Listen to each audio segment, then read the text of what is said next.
Hi everyone.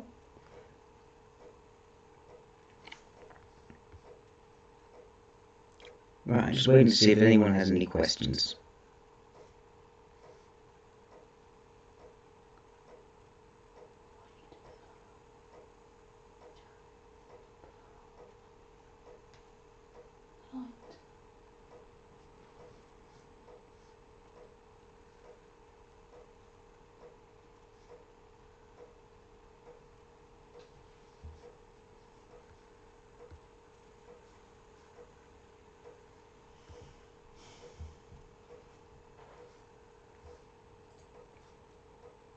Just to check, can everyone hear me?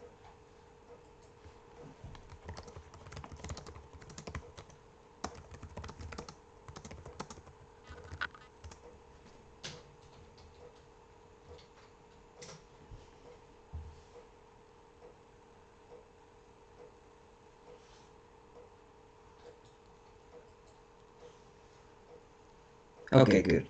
So what's being asked here? Jason saying, Ohayo gozaimasu. I don't know who that is, and I'm not sure what I'm being asked to do.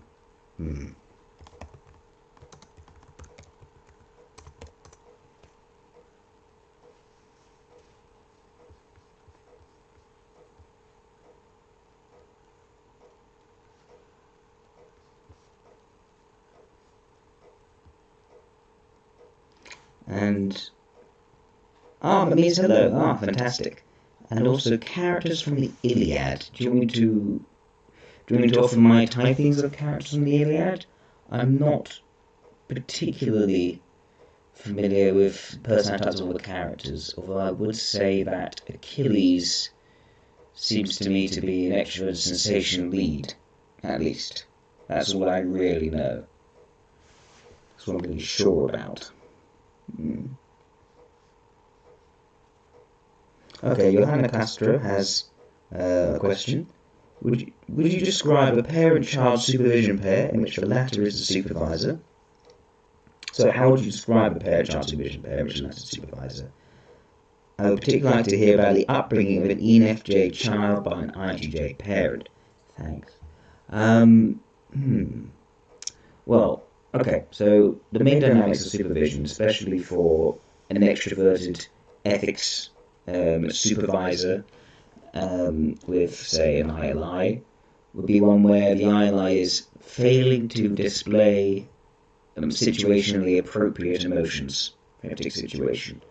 They may, for instance, give responses which the extroverted ethics type may find rude or unbefitting, unbecoming. And so there may be that area of conflict with the ILI not really understanding how to put on the right sort of face, the right sort of communication for the right sort of situation. I think that's the main thing. I have an EIE mother and an EII sister. That's not quite supervision, but I can see where the clash can be over extroverted ethics and introverted ethics. And at least for an EIE and ILI, it would definitely that clash on the lack of extroverted ethics. Trying to think what else I can talk about for that particular relationship. Now, there will be similarities. So similarities in introvert intuition.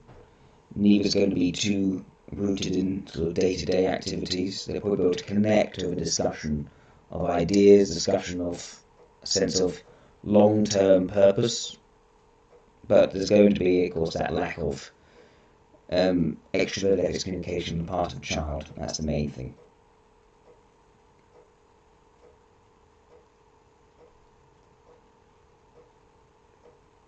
Okay, Jessica asks, after all those questions you have time, how can an EII identify an SLE versus LSE? They look a lot alike. Okay, so the main things they have in common, of course, is that they're both very practical types in the here and now.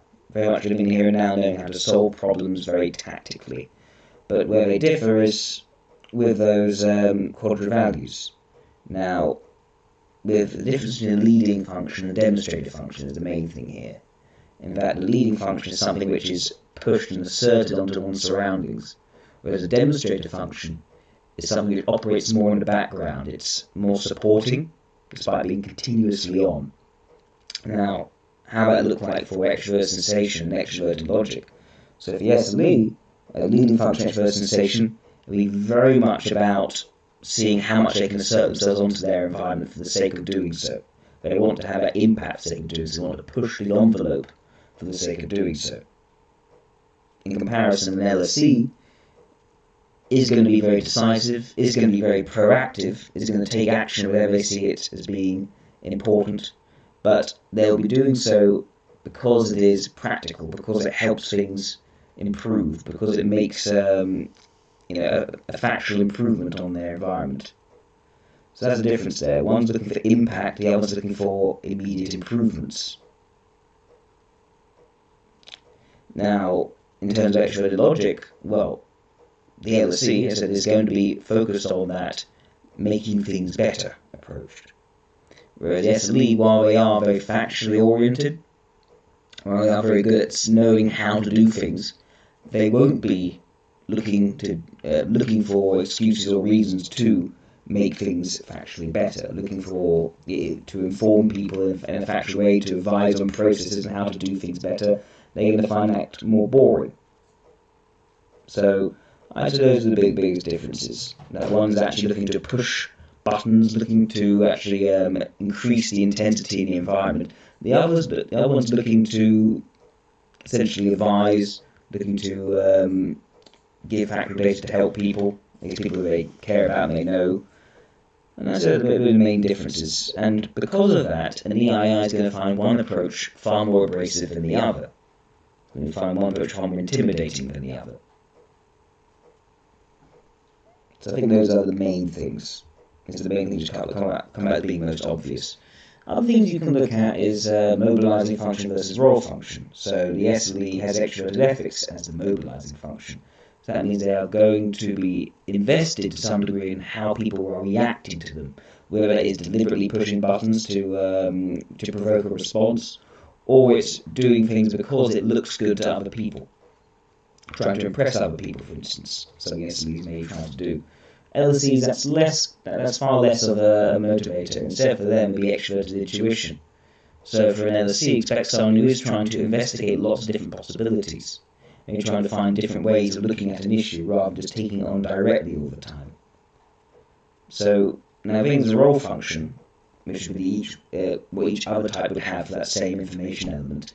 That is not something which is applied proactively. It's not something which is pushed onto the environment for its own sake. And as a result, you're far less likely to see that. You're far less likely to see even the demonstrated functions. So if you see something which you think could be an SLE or an LSE, and it's clearly using either extroverted ethics or extroverted intuition, and there's not a clear reason why they may be required to use it. They're not being forced to do it. They're not having to do it reluctantly. If they're just using it, and they seem to enjoy using it, that is a good way of also telling them apart, these quasi-identicals.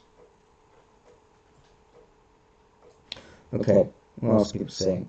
So Jason Black says, you think Achilles is SEE? I can see that. I don't see any reason to doubt that one. I don't see much really of introverted logic, and he does seem very personal, relationship driven, especially for Patroclus. So I could definitely see that.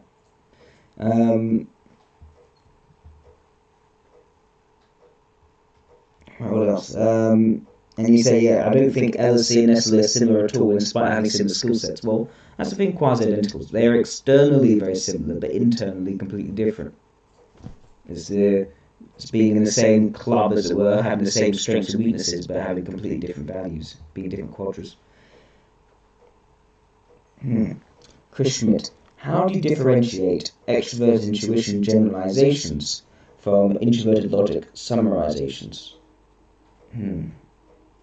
I think that's a very good thing. I mean, okay, so the idea of really abstracting, getting to the essence of something, I think is very much more of an extroverted intuition plus introverted logic phenomenon. The idea that you need to essentialize the phenomena around you into something which can be explained quite clearly and with a limited number of principles that covers a very wide range of different phenomena. That suits very well the alpha NT. I wouldn't say you see the same thing so much with IEEs, for instance, where it's extrovert intuition, introverted ethics. Instead, their summarizations will be far more about a person's character, for instance, far more about what a person overall seems to want or desire, what their character overall is, whether it's overall something that's good, overall something which might be not so good, but they're not sure because they want to reach a straight decision, and they will be doubting that decision. Now, whereas you look at introverted logic and how that appears in, say, beta types, where there isn't so much extroverted intuition, it is more, it arises far more in specific circumstances where it can be enforced. For instance, laying down a rule where you cannot go any further than this point. As a result, it's because of extroverted sensation, it's blocked with introverted logic for betas, it's applied very directly, and as it has to be applied very directly in the moment, it has to be applied very specifically, rather than generally. So, I'd say that the reason why there may be a difficulty there in terms of having extrovert intuition generalizations and TI summarizations is because they often appear next to each other, because the real act of sort of summarizing, of breaking down factual complexity into general rules and frameworks is very much when extrovert intuition and introverted logic come together. On their own, well, it's the creation of structure and the exploration of possibility. So when they're put together, you get this idea of abstracting in a way that summarizes. If that's my take on it. Maybe people may disagree with that and see. Johanna Castro. Also, would you say the suffering from trying to anticipate the partner's every thought and behaviour is consistent with the dynamics of duality? Let me just think that over a bit, hang on.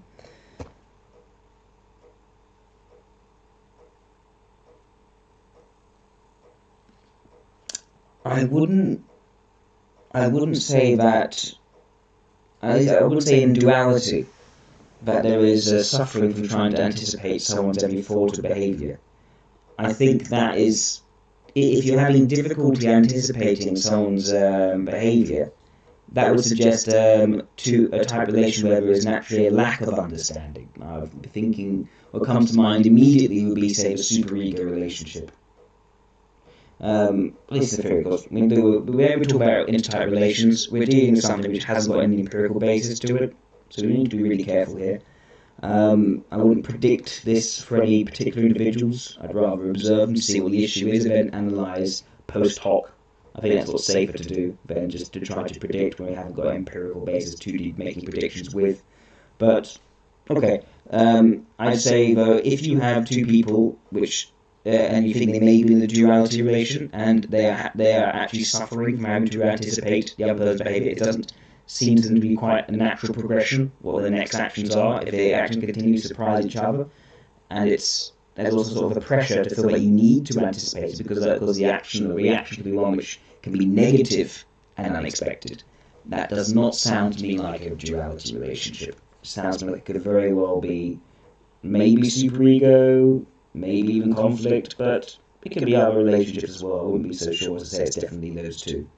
But superego relationship has one, at least in my past experience, has come to mind as being one that could be an issue. And I imagine conflict would be like that, but probably even more at loggerheads.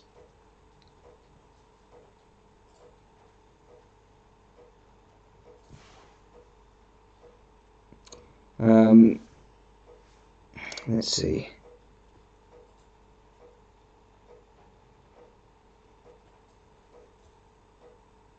Clayton says I'm kind of echoey. Maybe I should get, headphones. Oh, no, headphones on my part? Sorry, how would headphones on my part affect it? I wouldn't say I've got my volume on. Unless you mean your headphones. I don't know.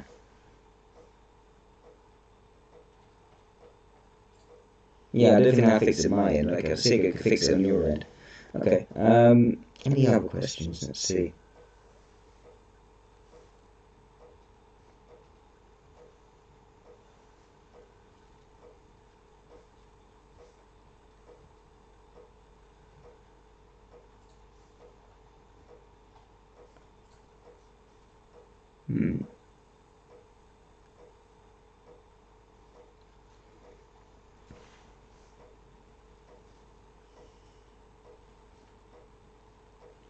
Okay, while I'm waiting for more questions, I thought I'd just do a bit of a plug, just letting you know that I'm trying out a range of different services at the moment. So I've been doing the diagnostic interview for quite some time now, and that's basically where I sit down with someone for an hour and just go over different.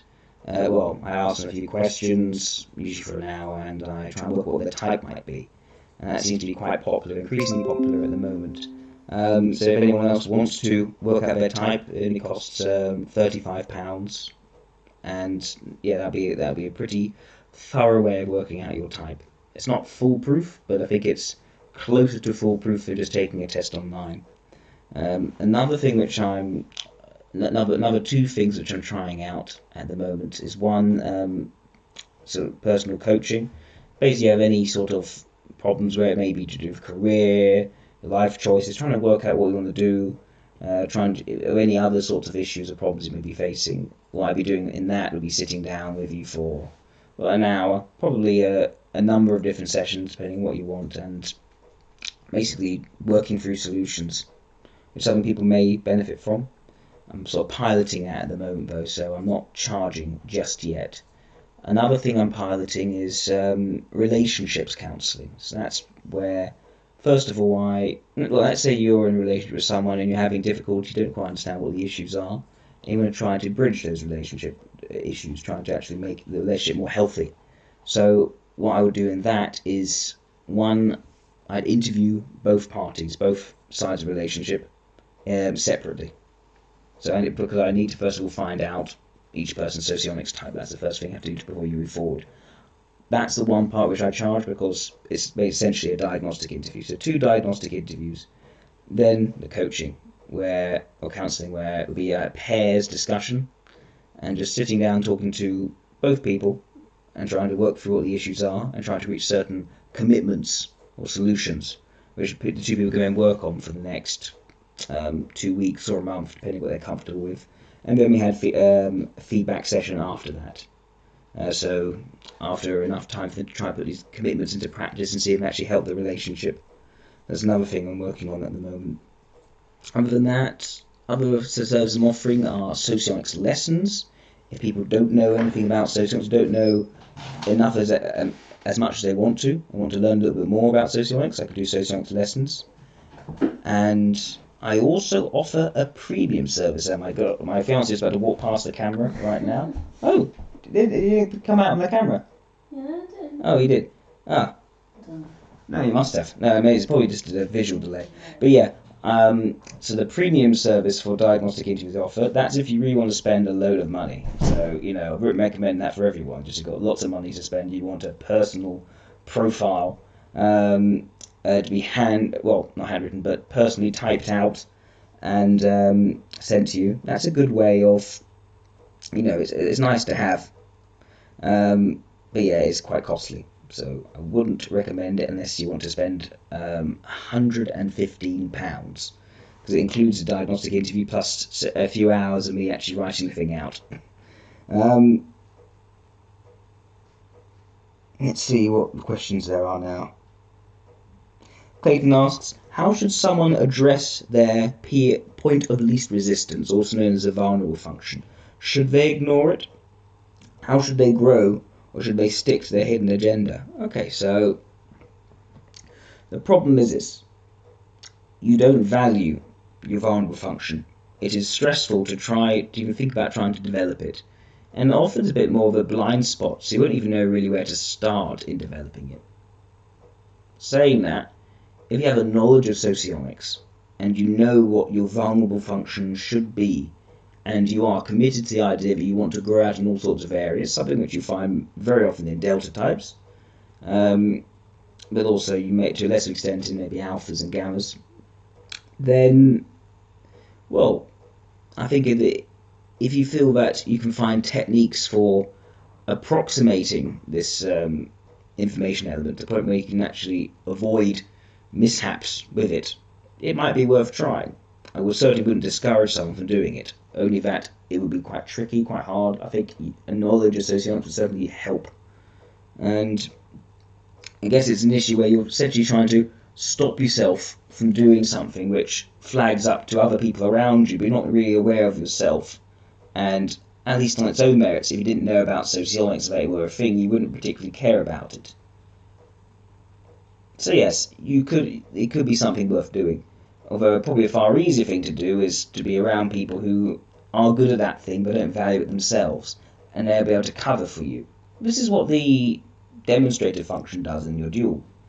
Because they're able to fulfill that need ongoing in the background, it doesn't place any pressure on you, no expectation on you. At the same time, it is solving the problem for other people who may demand it or require it.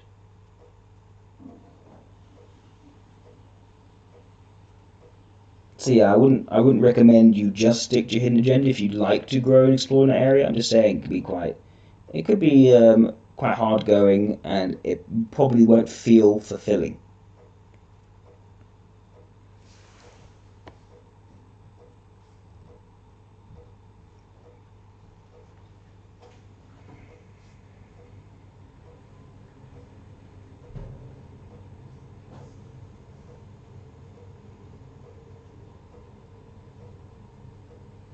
I should also answer another question that people have asked me, but I haven't asked on here, and that people have asked me if I do interviews just publicly or privately. I actually do most of my interviews privately. Most of them are an unlisted link, so only people who have actually taken part in the interview, and also my team members and the WSS Diagnostics team, can see the video. So confidentiality is preserved. I also have a very private version. It's just a Skype interview, no recording. People don't want any recording. So yeah, most of my interviews are actually private. It's only the few who want to talk about themselves in public, who are comfortable with that, and actually like the idea, that end up with a public interview.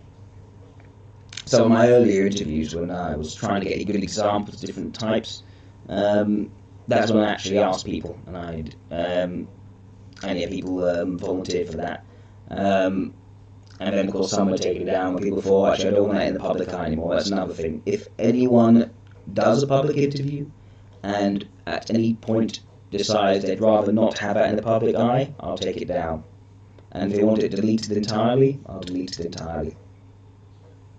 So that's basic GDPR, really.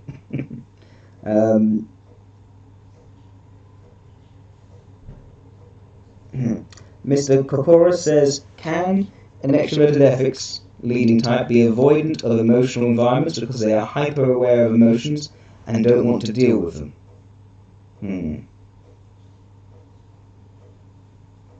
Or are they always good at dealing with them?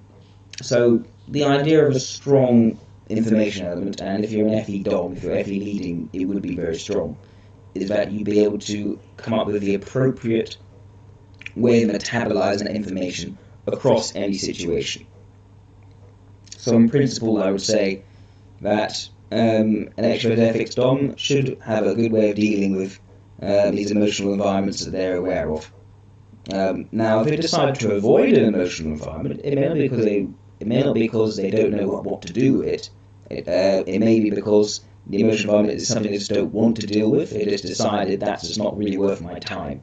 That particular area. It's not important to me, that particular emotional environment. I don't need to hang out in all emotional environments, in which case avoiding it will be an appropriate strategy. Or if it's just too stressful, they could easily deal with it, but that particular emotional environment too stressful for whatever reason. So people are saying there's a ton of echo. I'm going to try and turn off Logitech audio. I'm going to add a different audio. See if that works better. Let me just move this to one side a bit. Okay. Hang on a second, everyone. I'm just going to get a better capture device.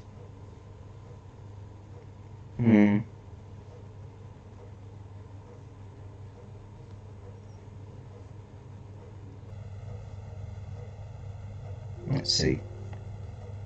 Okay. I'm going to try the Realtek microphone array. Let's try that. Okay, and I'm going to remove this one. Okay. Can people still hear me?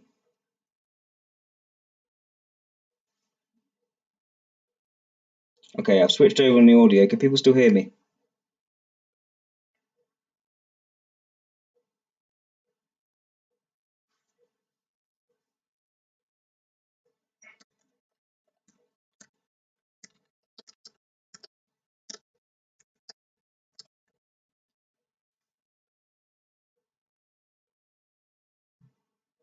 Okay, good.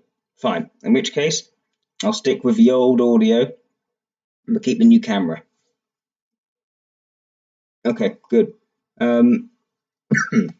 Actually, one thing I need to do while I'm here is probably plug in my computer. So I apologize for this. I'm just going to very quickly move and plug in the computer because otherwise it might switch off.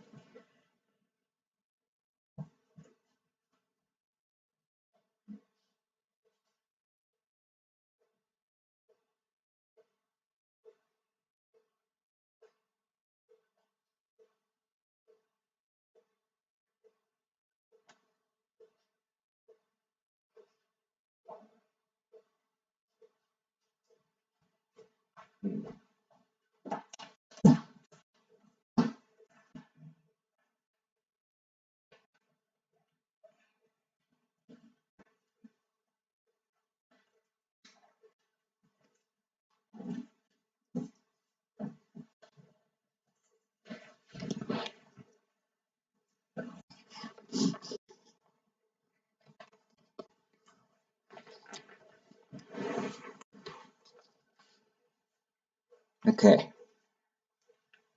I'm back. Let's take a look at some of these questions.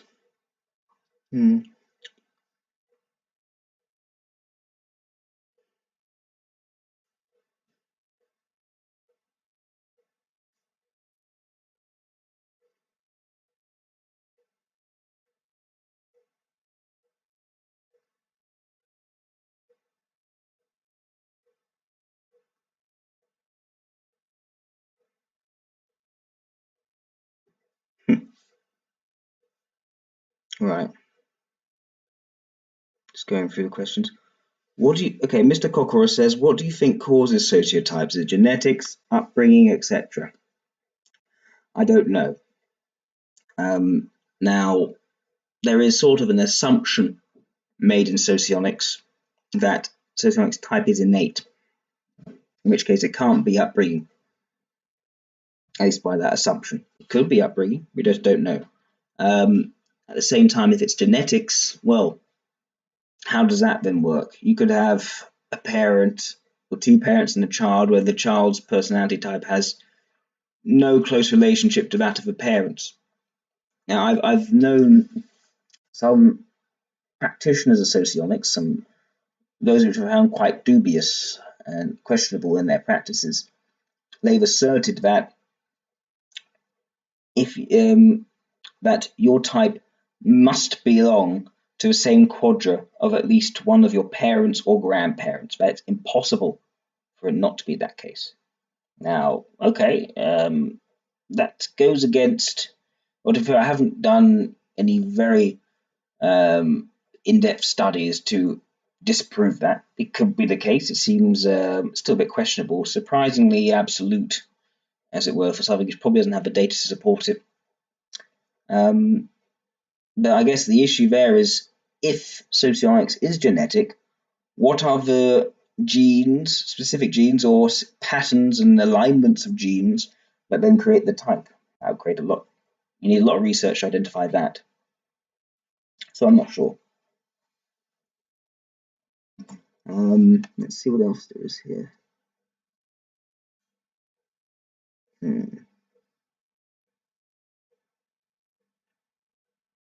Okay, Jennifer asks, do you think the test on sociotype.com is accurate? Well, I think there are two tests, aren't there? There's the short version and there's the extended version. Now, I remember when I first looked at sociotype tests, I thought it was better than alternatives, because I think that the Socionics.com test is appalling and one should avoid that at all opportunities. So I think it's better than the Socionics.com test. But I would say that the short sociotype.com test is, well, I may be biased, but I think that my SurveyMonkey test may be better, but I don't have any data to claim that, and just what people may have told me anecdotally. Now, there's another test on sociotype.com, which is the extended test. Now, that involves looking at photographs of people and deciding how much you like the look of the people in those photographs. Now, I'm not sure if that. Oh, no, Zara. Sorry, my fiance is going to bed. I'm not sure if the data taken from that section of the extended test is given to working out your type result. If it is, I would say the test is not reliable and you should avoid it, because there is no data to suggest that based on your sociotype you may like the physical look of people of other types if they are your dual or your conflictor. Anecdotally, it seems to make sense, but you just don't have the data to demonstrate it, and you need to have demonstrated visual identification first to reach conclusions like that. So I wouldn't say that the extended test, if it takes the photo round into account and looking at your type, is reliable. And I think that should be avoided if that's the case. But I don't know if it is the case. Now, what I would say is that for any test, including my own, which is a work in progress, I should say, it's going to be unable to adjust to the many different permutations of person taking it, and it will have its standard set of questions. It may be the more advanced tests may be more dynamic. Now, sociotype.com test isn't dynamic. What I mean by dynamic is that the questions you answer later are shaped by the questions you answer earlier. So it's a way that the test tailors its questions to you. That would be a better test. That's something I'm trying to work on in my newest version. So that'll be a step up, but even so, it's still going to be a standardized set of questions where everything's been pre-written. It's not going to be as good as actually having someone sitting in front of you, observing your answers, factoring it in, taking in all the nuances and giving you as much time as you need to explain your answers properly to then help you find your particular typing. And this is why I think that a diagnostic interview with someone who has plenty of experience interviewing is the best way on offer at the moment for working out your type. Even that can be improved on. You could one thing I'm trying to do recently, you may have noticed I interviewed Daniel Spice, and that interview was a very difficult one for me. I feel there's quite a bit of contradictory information. Some things weren't explained as clearly as I would have liked for typing. I would say it's I think that's always a certain hazards which come along with interviewing, that the people who you're talking to need to be very reliable narrators of their own thoughts and feelings, and you can't guarantee that. In fact, a lot of people may have difficulty with that. So one improvement on that would be to have a 360 version of interview. We actually interview, say, close friends, family, and other people who we happen to know. The more data sets you have from different perspectives, the closer you'll get to a very accurate typing. Okay, what else has been asked here? Hmm.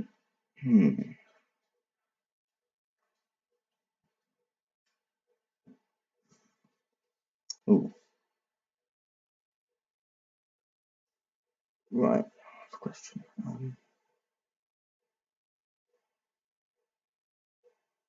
What's that? Unleashing my gold impression. Did it really sound that deep?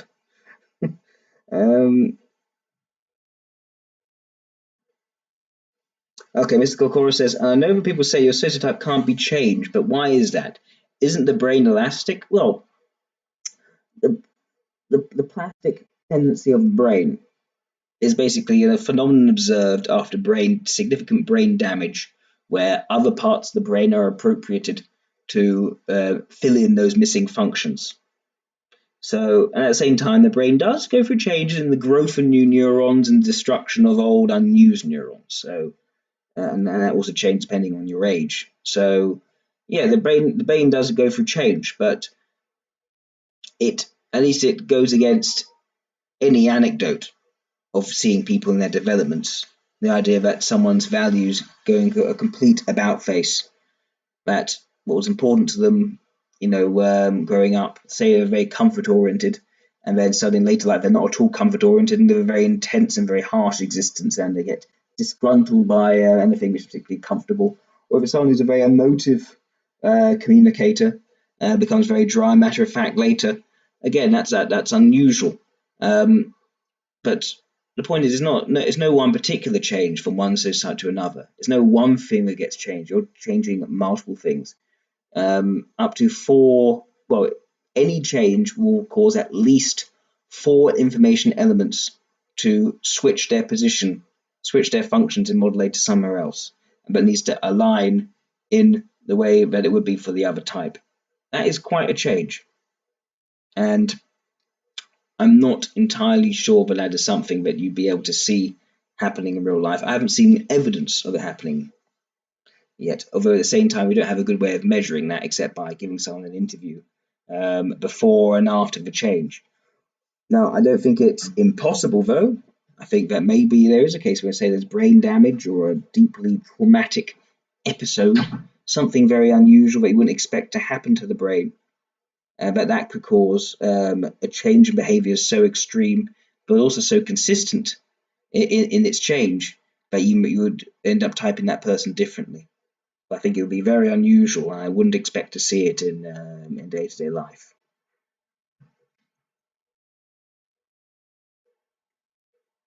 Do I remember what Russian school sociologists made the claim? Do you mean the claim that type is fixed and doesn't change? I think, if I'm not mistaken, I think Ausha herself made that claim. But I don't want to, but I say don't quote me on that. I need to look it up again. I think Ausha made it. Yeah, I think she made that claim starting off. And I think since then it's been not the thought of one particular school, but a general assumption, a general consensus, even though there hasn't been any clear scientific evidence to back it up, or it being put to the test and seeing whether it gets disproven or not. It hasn't really been truly tested. It's just anecdote. Now, if you could find an example of someone who was very clearly one type when younger and is now very clearly another type later, and you can form and you can't find an alternative rationale, say, oh, they were just pretending to be the other type when they were younger, they're under certain pressures to act a certain way, and the methodology you use caused them to come out one way as opposed to another. If you can't come up with an alternative narrative, and that the only way that makes sense is that they literally changed their type, the alignment of their strengths and weaknesses and values in terms of information processing changed round, then you would have disproved it. And then we would have to accept, but yes, type can change. But you need to find an example.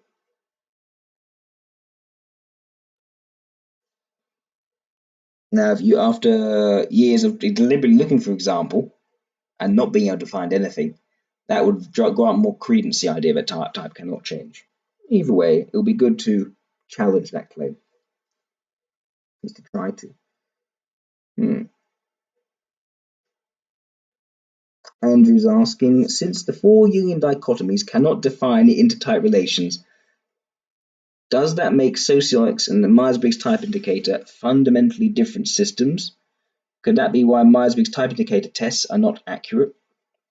Well, the thing is, the Myers-Briggs system is a bit confused as to what its current structure is and its relationship to its historical origins. Like, the Myers-Briggs type indicator specifically is a test which works out your type based on these four dichotomies. But the historical basis of these ideas comes from Carl Jung. Carl Jung didn't just put together a type based on four dichotomies. He put together a certain type based on orientations towards certain cognitive functions. So a completely different way of working out the type to what the Myers-Briggs type indicator puts down now. Furthermore, practice in Myers-Briggs type indicator, at least by the Myers-Briggs company, is more and more focused on these dichotomies without giving that much attention to the cognitive functions. Although people who are enthusiasts of the theory tend to be also interested in the cognitive functions. So in that regard, MBTI has in effect become a completely different system to the sort of Jungian purists, as it were, and related to Jungian purists, those who developed through the Socionics route, because Socionics has retained that Jungian history. It's retained the idea of it being about cognitive functions. We call them information metabolism elements arranged in a certain order for a psyche. So in that respect, yes, they are fundamentally different. Although in practice, it is often the case that for enthusiasts who are interested in the Myers-Briggs type indicator nevertheless end up talking about cognitive functions. They end up going into Jungian type rather than just 4 dichotomies in the test. And once you go towards Jungian type, that's when socionics and whatever you're discussing do become connected. Now, could this be why Myers-Briggs type indicator tests are not accurate? I wouldn't say that's why Myers-Briggs type indicator tests aren't accurate. Look, if Myers-Briggs type indicator tests are simply limited to measuring 4 dichotomies and all the Jungian cognitive function stuff is just ignored, then it's doing a completely different job. So you can't say it's being inaccurate in doing a job other than what it's setting out to do, which measures 4 dichotomies. That wouldn't be a reason. No, instead, the Myers-Briggs type indicator may become inaccurate because it lacks test-retest reliability, or it fails to show bimodal variation. Now, it certainly used to show, it used to not show bimodal variation. The idea that, say hundreds of people take the test, a test which works in these dichotomies. Now, let's say you lay out all the results in this test. Now, if you get a bell curve, right? So a normal distribution where you get most results. If you get that bell curve where most people are collected around the middle rather than to the extremes, that would disprove the idea that these dichotomies even exist. And because clearly people are testing in the middle, and most people collect around the middle, rather than clearly being an extrovert versus an introvert. Most people just be ambiverts. It disproves this idea of dichotomies. Now, the results used to show for the Myers-Briggs type indicator this bell curve rather than bimodal distribution. Bimodal distribution would be where it'd be like most people are on the sides, and then suddenly it reaches a trough in the middle where few people are in the middle, and lots of people are clearly to one side or the other, which would support a dichotomy. So historically, there has been that bell curve, not the bimodal distribution, which would have disproved the validity of the Myers-Briggs type indicator. However, recently it's been claimed that using a tool called item response theory, the idea that each item and how it's answered is factored into the score calculation. By using that method, they have been able to reduce this bell curve situation and create more of a bimodal distribution. Now, I don't know exactly how true it is. I know it's been claimed. I've seen the people who claimed it. I would like to see the data supporting that, but the Myers-Briggs company has been quite, what's the word, can be opaque with the data they release. They rather release the data in their own terms. So it is tricky. But that will be that has in the past been a reason why the MBTI would have been inaccurate. As for test-retest reliability, I remember attending a talk on the subject for the Myers-Briggs type indicator, and they said that they keep up very decent test-retest reliability for at least 3 of the 4 letters in each case. Now, they said that's a sign that it actually is very reliable. However, when it comes to Myers-Briggs types or any, or even the Socionics or Jungian cognitive functions, if you change one letter, you change a hell of a lot. So if it's the case in the vast majority of cases, you get to keep 3 of your 4 letters in a 4 dichotomy system. That's still not an accurate typing. That's still an inaccurate typing in these other cases. So that still suggests that the test-retest reliability is, well, it's more reliable than unreliable. But if you have a test which is more unreliable than reliable, you wouldn't be using it at all. It'll be a non-starter. So it still doesn't give impressions that it's actually very good. But I guess they're out there to try and defend the Myers-Briggs type indicator, which is all power to them if they're able to do that convincingly. and they actually have the evidence to back it up. Passionate asks, did you see my blog post on why tests suck? Um, I have not seen that. If you could link it to me, I would be delighted to read it.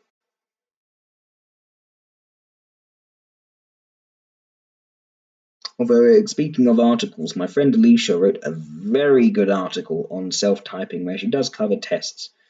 She wrote it quite recently. It can be found on my blog, worldsocionics.blogspot.com. It's probably the most recent post on there. I'd strongly recommend reading Alicia's article. It's a very good article, in my opinion.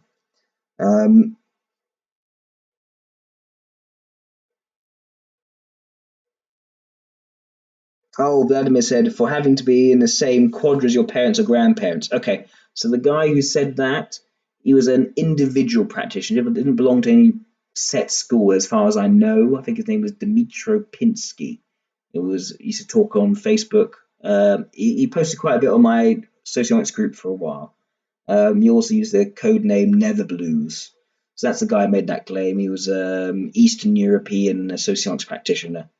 Just think, but I use him as a particularly extreme example of people asserting the genetic factor of socionics types and their inheritance. Um,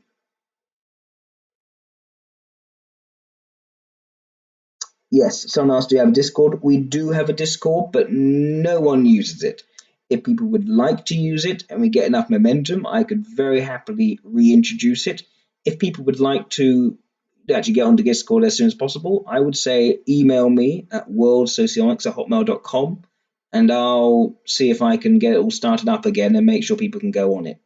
If we get enough momentum, we get people regularly attending the Discord server, great. By all means, do it.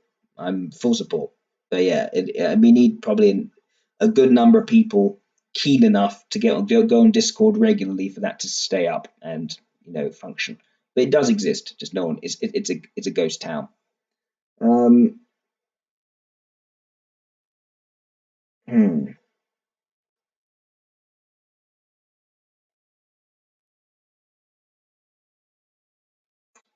Even if a test is by definition perfect, people still need to take the test. I've watched countless other people who have no idea what it's asking, or they will answer as far as how they want to be seen, or they will answer the one time they did that rather than natural disposition. Yeah, these are good points, Kat. Good point. Another thing which has been said to me by the Myers-Briggs people is that the Myers-Briggs type indicator is often judged by people who haven't actually taken the Myers-Briggs type indicator, but rather taken online tests. So that's another important thing to think about when judging the Myers-Briggs type indicator. You can't really judge their product unless you've actually taken their product. And most people, when they say they've taken the MBTI, just take an online test, which isn't going to be as sophisticated as they claim their test to be. So if you take the MBTI step one, you've taken the legitimate thing. Otherwise, you haven't taken it.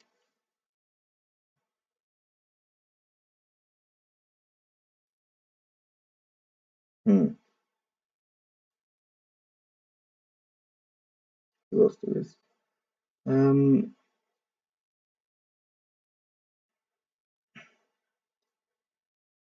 Chris Schmidt asks, can someone be more receptive to someone else who expresses as mobilizing than they're suggestive?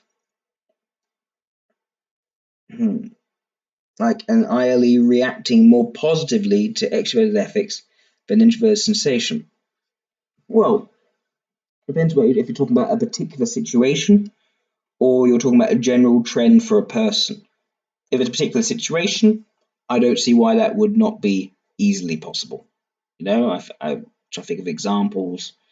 Well, let's say you're giving a specific kind of introverted sensation, say, well, maybe like a hot bath, and at the same time you're offering to the ILE, or you're sharing an ILE with positive attention, positive emotionality. They'll probably respond better to positive emotionality, assume they don't want the hot bath.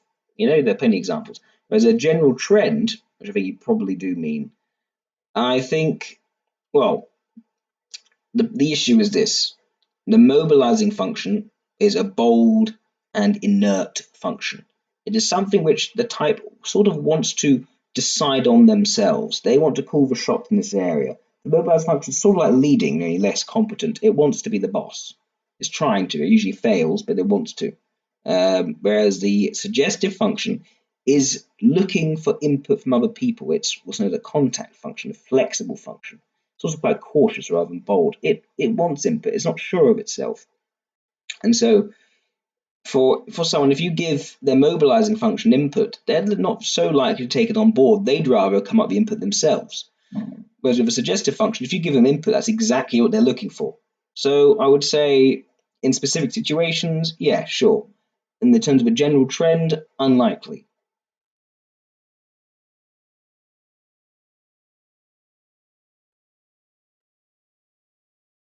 Hmm.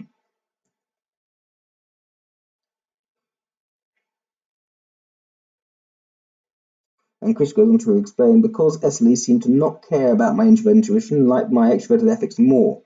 With other sides, it seems to be the other way around, at least in the beginning. Well, okay, there can be explanation for that, and also, and what Vladimir says, that Vladimir, I'm pretty sure, is an LII, said that there have been more cases where he's responded more positively to introverted sensation and extroverted ethics. Now, there's something to be said about that.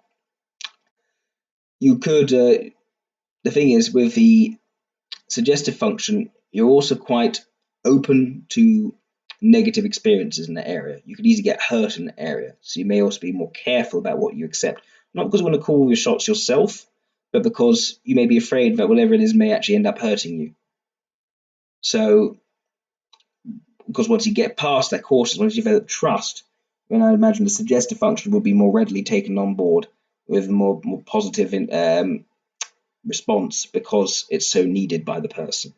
But I can see why there would be that feeling of there could be a feeling of vulnerability which would prevent someone from taking that on board immediately. So that's something to keep in mind as well. Um, also because your mobilized function is something you're more actively focused on, because something you're trying to do yourself, you may be more immediately responsive to it when you see it with other people. But again, my point I feel still stands that the mobilized function is still something you're trying to create yourself. You're trying to show yourself being quite good at doing. Whereas the suggestive function is something which you really would rather outsource to another person who you are okay or comfortable with providing it. Hmm. See what other questions there are.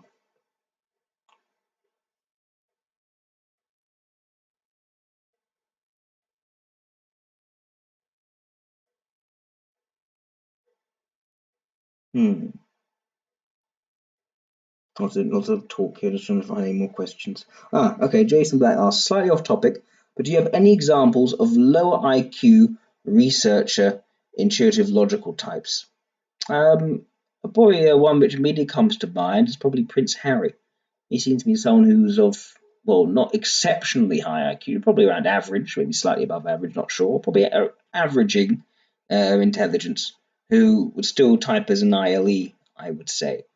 Examples of LIIs of who are not especially clever.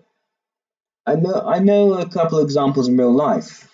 I'm trying to think if I can find it. Oh, yeah, I can actually. Yes. So, for instance, two examples of LIIs I would say are not brainiacs, um, but nevertheless in the public view and would still make sense being LIIs. Probably Jeremy Corbyn and Bernie Sanders. I'd say that neither of them are particularly brainiac figures. Um, neither of them have been particularly academic. I think Jeremy Corbyn only got, I think he got C's or D's, and Jesus, he's probably not even that. I'm not sure. And yeah, so he didn't wasn't a high flying academic, but nevertheless in the public eye in politics, and for at least those two examples of LAIs, they have their worldview and they want to try and advise that worldview on the political stage. But yeah, they're not especially high IQ. I wouldn't say particularly low IQ either, though. I wouldn't say they have any mental disability, for instance, or mentally challenged. I can't think of an example of someone who's mentally challenged in the public eye and an alpha NT or gamma NT. I can't think of any examples specifically there. In terms of gammas, ILIs who are probably more around average intelligence. Let me think. Oh, maybe what's his name? I'm trying to think about tennis player. Oh goodness, I can't remember. I'll probably have to think about it later. But it is a good question. I haven't really thought about the haven't really seen any very clear examples from the gammas recently. Nah, I need to give it one some more thought because you could say that then that typically non-academic figures who are known as gamma entities, probably like Jay-Z, but I still would say that Jay-Z is of average intelligence. I think he's still significantly above average intelligence. He's made a lot of money, just not for an academic field. So, I can't think of a really good example. I have to return to that one later. Um,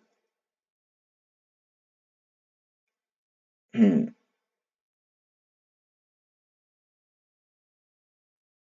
Alicia makes a good point, by the way, about people of different types acting differently due to trauma. This is I can't remember what was the SSS mean again. I keep on forgetting. It's one of the Eastern European Socionics schools, and they do look at type distortion, which is certainly worth looking into if you want to see people of certain types acting very differently, or where the actual type is twisted to some degree. Even though it's not a type change, it's a type distortion, which I think is probably more likely to be the case when someone encounters severe trauma. Raf Swisher asks CCR or the Eagles. Unfortunately, I'm a bit of a nerd and not too knowledgeable outside of nerdy stuff, and I do not know what CCR or the Eagles are, unfortunately. I'll have to have them explained to me.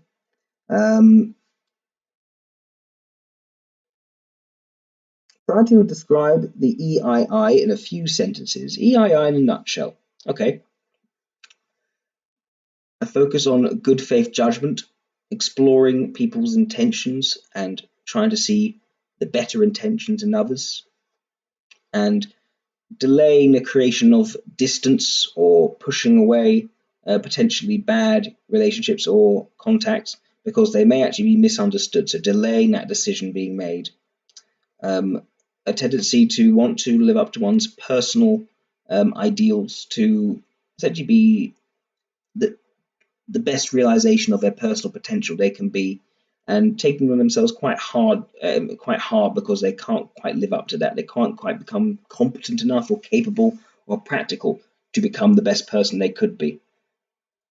I think those are the main things you can talk about in EII. Another thing is wanting to see the best in others, but also being very aware of the inevitability where a relationship will go badly, but still wanting to give it a chance. And that sort of doubt and hesitation and second guessing is also quite common with EIIs. I think those are probably the best things I could do to sum up in a few sentences. Or what else can I add? Tendency to not be, as a follow up from that second guessing, tendency to not be particularly decisive, and to also be quite actually need a far more calm and harmonious relationships with others, and so not liking the harsh interactions with people. What else is there? Let's see. Oh, there's a guy I can't read. I've tried to read Greek actually. No, let's see. Diapharetico Eidos. Diapharetico Eidos. I think that's the correct reading in Greek. I'm not sure. It says, I believe it. I may have experienced a genuine change in type, but it can still be developed in the cognitive function progression, which tends to exaggerate the attributes of a second or third function. Yeah, probably more likely the latter than the former, but if you think it may be the former, set out the case. Love to see it.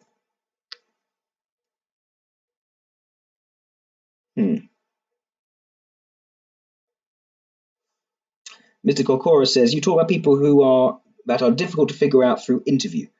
Do you think that if those people went through more interviews, the type could become clear?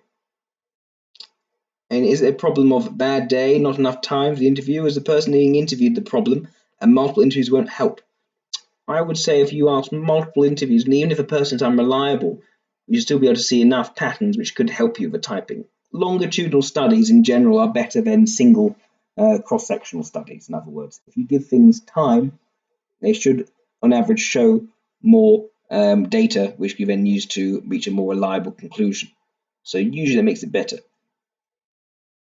Although how much better, as I say, depends on whether it's just about being a bad day or if they are just unreliable regardless. And if they're unreliable regardless, yeah, you could do lots more interviews over time, and that could provide more patterns which could help. Or what would probably be easier is to do a 360. You ask other people what they think of them.